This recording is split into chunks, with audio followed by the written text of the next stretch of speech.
DSC merit list లో category wise cut of మార్కులు విడుదల చేయాలని బహుజన సమాజ్ పార్టీ కాకినాడ జిల్లా అధ్యక్షులు మాతా సుబ్రహ్మణ్యం పిఠాపురం నియోజకవర్గం ఇన్ఛార్జ్ కండవిలి లోవరాజు డిమాండ్ చేశారు. సోమవారం బహుజన సమాజ్ పార్టీ రాష్ట్ర అధ్యక్షులు బందెల గౌతమ్ కుమార్ ఆదేశాల మేరకు కాకినాడ జిల్లా కలెక్టరేట్ వద్ద బహుజన సమాజ్ పార్టీ ఆధ్వర్యంలో ధర్నా కార్యక్రమం నిర్వహించారు. ఈ సందర్భంగా వారు మాట్లాడుతూ ముఖ్యమంత్రి చంద్రబాబు నాయుడు గతంలో 13 డిఎస్సీలను ఎలాంటి అవకతవకలు లేకుండా నిర్వహించడం జరిగిందన్నారు. కానీ ఇటీవల తీసిన డిఎస్సీలో మెరిట్ లిస్టులను కేటగిరీ వైజ్ కట్ ఆఫ్ మార్కులను విడుదల చేయాలని డిమాండ్ చేశారు. తక్షణమే చర్యలు తీసుకోవాలని, లేని పక్షంలో రాష్ట్ర వ్యాప్తంగా ఉద్యమం చేపడతామని హెచ్చరించారు. ఈ కార్యక్రమంలో సబ్బారపు అప్పారావు, సాధనాల రాజు, జుత్తుక నాగేశ్వరరావు, ప్రతిపాటి బుల్లిరాజు తదితరులు పాల్గొన్నారు. మిత్రులందరికీ ఉద్యమ జయభీములు. నా పేరు మాతా సుబ్రహ్మణ్యం. నేను బహుజన సమాజ్ పార్టీ కాకినాడ జిల్లా అధ్యక్షులుగా ఉన్నాను. ఈ రోజు బహుజన సమాజ్ పార్టీ రాష్ట్ర వ్యాప్తంగా ప్రతి జిల్లా కలెక్టరేట్ల వద్ద నిరసన తెలియజేసి కలెక్టర్ గారికి వినతి పత్రం అందజేస్తా ఉన్నారు. ఎందుకనగా 2025లో ఏదైతే డిఎస్సి తీయడం జరిగిందో దాంట్లో కట్ ఆఫ్ మార్కులు లిస్ట్ ఇవ్వకుండా, కేటగిరీ వైజ్ లిస్ట్ ఇవ్వకుండా వాళ్ళకి నచ్చిన వాళ్ళకి పోస్టులు ఇచ్చుకుంటా ఉన్నారు. దీనిని మేము ఖండిస్తా ఉన్నాము.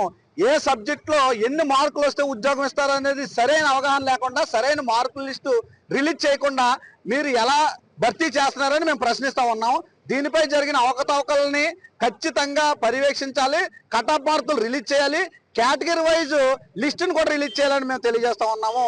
లేని పక్షంలో ఇది రాష్ట్ర వ్యాప్తంగా భారీ స్థాయిలో ఉద్యమానికి తీసుకెళ్తానని బహుజన సమాజ్ పార్టీ తరఫున తెలియజేస్తా ఉన్నాం. గతంలో నిర్వహించిన డిఎస్సీల్లో మేము మరి పారదర్శకంగా నిర్వహించాము, కట్ ఆఫ్ మార్కుల వైజ్గానే మేము ఉద్యోగాలు భర్తీ చేశాము అనేది మీరు చెప్తా ఉన్నారు. అయితే గతంలో నిర్వహించిన మాదిరి కాకుండా ఈ రోజు మీరు ఎవరెవరికో మరి కొన్ని డబ్బులు ఇచ్చి ఉద్యోగాలు కొనుక్కున్నారనే అపోహ ఈ మొన్న డిఎస్సీ రాసిన అభ్యర్థుల్లో గందరగోళంలో అయోమయ పరిస్థితుల్లో ఉన్నటువంటి సందర్భంలో ఎవరైతే ఈ రాష్ట్ర యువత ఉన్నారో వారు అయోమయానికి గురవుతా ఉన్నారు. రేపొద్దున మరలా ఎంతో కష్టపడి అనేక కోచింగ్ సెంటర్లు అనేక డబ్బులు వెచ్చించి అనేక పోటీ పరీక్షలకు సిద్ధమవుతుండగా వారిలో ఒక నిస్పృహలకు లోనవుతా ఉన్నారు. మేము ఎంత కష్టపడినా సరే రేపొద్దున మేము ఒక పరీక్ష మరి నిజాయితీగా రాస్తే దాన్ని కట్ ఆఫ్ మార్కులు ప్రకటించకుండా ఎక్కడైతే దొడ్డిదారులు అమ్మేసుకుంటారనే అయోమయంలో అభ్యర్థులు ఉన్నారు కనుక ఈ రాష్ట్ర ప్రభుత్వం బాధ్యతాయుతంగా ప్రవర్తించి మరి రేపొద్దున మీరు నిర్వహించబోయే అన్ని పరీక్షల్లో కూడా విద్యార్థులు అయోమయానికి గురి కాకుండా